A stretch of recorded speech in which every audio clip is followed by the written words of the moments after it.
Russia has launched a major missile attack on Ukraine's second largest city, with at least 3 people reported killed. The mayor of Kharkiv says it's the biggest attack on the city since the start of Russia's full-scale invasion. He said dozens of explosions had been reported. Another official said emergency crews were searching for victims trapped in the rubble.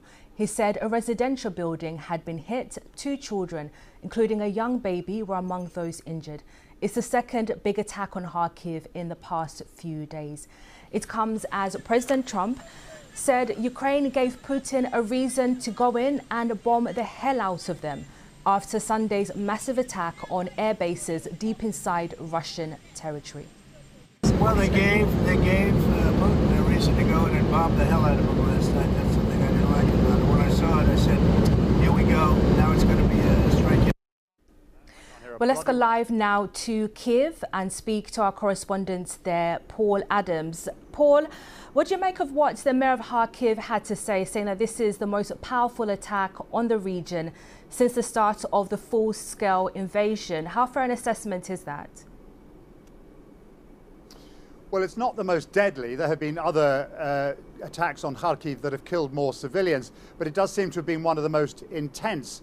Our understanding is that this all took place within the space of about 90 minutes in the hours before dawn, with reports of around 40 explosions, including drones, glide bombs that the Russians use, particularly in areas closer to the front lines, and also at least 1 ballistic missile. So for that period of time, that was clearly a very, very intense and terrifying experience for the people of Kharkiv. And the pictures that we have seen this morning of apartment blocks and private buildings on fire give you some sense of how grim it must have felt. We heard there President Trump saying Ukraine gave President Putin a reason to go in and bomb the hell out of them following that spider's web attack on Russia. How are those comments being received in Kyiv there? You know, Ukrainians are extremely wary of hearing this kind of language, that somehow things that they do to attack Russia trigger retaliation.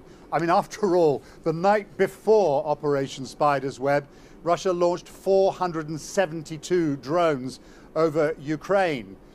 You know, this has been going on for more than 3 years. What on earth does Donald Trump think that Ukraine has been experiencing night after night for all of this time? I think it's clear that when he spoke to Vladimir Putin just a few days ago, President Putin bent his ear probably about Operation Spider's Web, which was clearly a massive humiliation for the